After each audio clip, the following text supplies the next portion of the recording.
if it goes to $20 and I want to use my right to buy it at 15, I'm going to come to you and say, okay, please sell me 3,000 shares of Palantir at 15 shares each, because I have that right. My strike price is 15, right? They are obligated to do so. So there's a risk. What are you going to do? Well, you can go ahead and buy 3,000 shares right now. But that has a downside risk. If these guys don't get any contracts or they have some bad financials, it could easily go to $5. And let's see the movements, the recent movements. I mean, it's just $6 just a month ago. That's probably 52-week low. So if you buy 3,000 shares at $7.35, it goes down to $6. You're going to lose $1.35 each.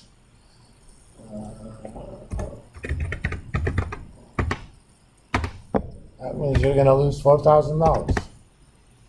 Now that's also risky. So what are you going to do? You're going to use a concept called delta hedging. Okay? That means at each point in time, if you are short a call option, you're going to buy delta times 100 shares. So for 30 contracts, 3,000 times that. That means I need to buy about 1,002 shares. The trouble is that delta changes. Let's say you did that, and this went to 835. Well, your delta went up. It was about 1,002.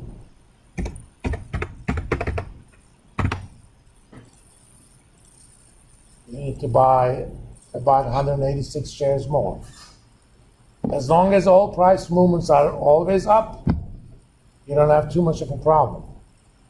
But if it goes back and forth, let's say you did that, it went to 835 tomorrow, you bought 186 shares, and on Wednesday it went back down to 735. That means you have to sell those 186 shares back. But you bought them at 835, you have to sell them at 735.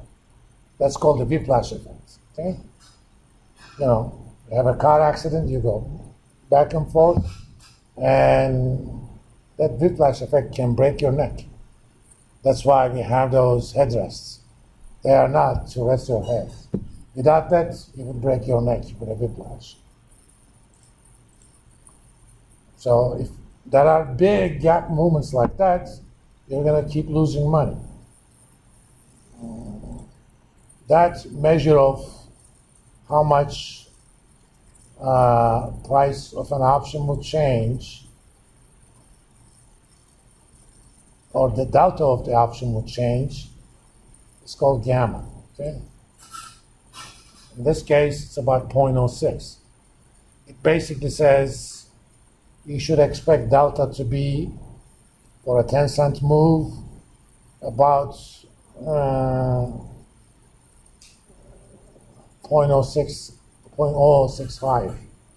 Again, this is also local, but that means you need to introduce something into your portfolio that has gamma exposure.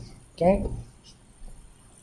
Gamma of a call option or put option is always positive. The stocks don't have gamma exposure because the change in the delta of just an outright position is basically zero. Price goes up by 1 cent, you lose 1 cent, whether you're starting at $100 or $150. But price goes up by 1 cent, how much delta changes depends upon where you are. And we're gonna do that next time. We're gonna do something called delta gamma neutral hedge. So we're gonna buy another, in this case, we sold the option, so we have negative gamma exposure. That means as delta increases, I lose money. I need an asset that's gonna make me money as price increases. Well, only options have them. So I'm gonna go ahead and buy something even more out of the money. Or in this case, it has to be less, because unfortunately there's nothing below 15. But if I had a $10 call option, let me see. Let's look at all the options.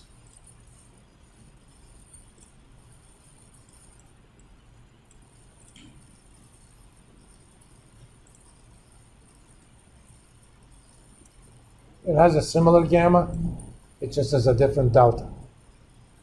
And we're gonna kind of use something called solver in Excel to figure out how many shares I should buy and how many contracts of this option with a gamma that I should buy. We're gonna do it in such a way that the entire delta and gamma, that new portfolio is gonna be zero. We can also worry about these later. Theta is what is the change in the value of this option by simply 1 day passing. So in 1 day, if everything else stays the same, this option is going to be worth 19 cents less per contract. Right now it's $739. I'm sorry, $87 per contract. Tomorrow, if nothing changes, it's going to be $86.81. 3 days from now, it's 57 cents less. Because options are decaying assets. Rho is what happens if the interest rate changes, and Vega is what happens when volatility changes. When market really becomes nervous, volatility tends to go up. So if volatility run up to 60, this thing goes up by $20, everything else being the same. That's the Vega formula. You can also have Vega neutral options as well, delta gamma Vega neutral. But in options, with a lot of bid offer spreads, it would be a wasted exercise. Just do delta gamma neutral. But if it's liquid, for example, let's look at options on SPY. This is the ETF for S&P 500.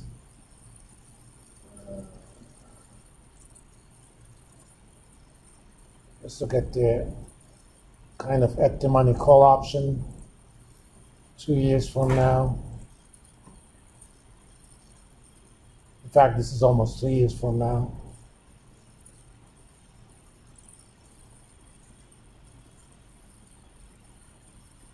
$65 versus $68. Maybe if I do this, that's going to be even better.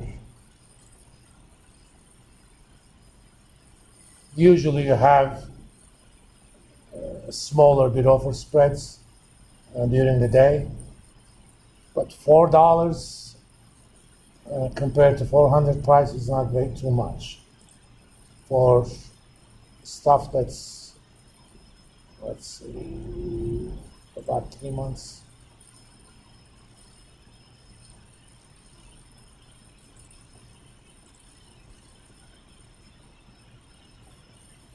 Again, during the day, you can see a difference of at most 10 cents here. They're relatively liquid. And these things have high volumes.